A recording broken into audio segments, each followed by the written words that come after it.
This TV mount is one of the cheapest I could find, but it also had all the features I was looking for, including a swivel in both directions. So I'm not gonna lie, I definitely questioned how sturdy it could actually be. But the vertical design of the bracket I actually really like, because that way I can get all of my screws into studs, and it comes with the bonus of helping you organize your wires. So I'm gonna quickly show off my experience mounting this as a solo person, and I'll show you what you might need to know about whether or not this is gonna work for you. So don't be panicked by all the hardware, it's actually a good thing. This mount comes with hundreds of combinations for how to mount the bracket based on your TV size. So quite simply put, as long as the mounting holes on your TV are more than 4 inches apart and 16 inches or less apart, this will work for you. So I found the configuration that worked for my 50-inch TV. I assembled the bracket exactly the way the instructions told me to, and there's only one option for my TV, so it was very easy.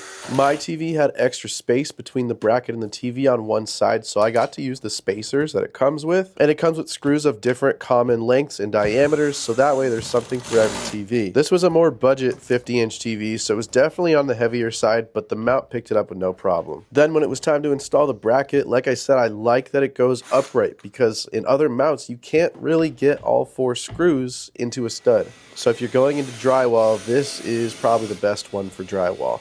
Now this technically has all the tools you need to get this done. It has a little wrench, but you'd be better off having your own socket wrench or attachment that you can use on your drill. It comes with a small bubble level so you can make sure the mount is level, but what I really like is this one allows you to make micro adjustments, whereas I've had a mount where you can't make micro adjustments, so however you attach it is how it is. So once it's up on the wall, this thing is solid. And since it's only rated for TVs up to like 60 inches, it's definitely plenty strong. And I was a little bit weary about letting this hang, but you can definitely get this up as a solo person, because once you hook it on, it's in place. There's a small screw you need to attach in the back that will ultimately hold it into place, but this can be hung up by just one person.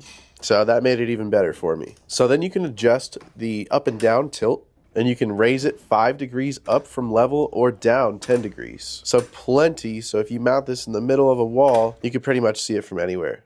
And then like I said, you can make micro adjustments to the leveling to get it perfectly level once it's up. So really all in all, I had a great experience mounting this TV.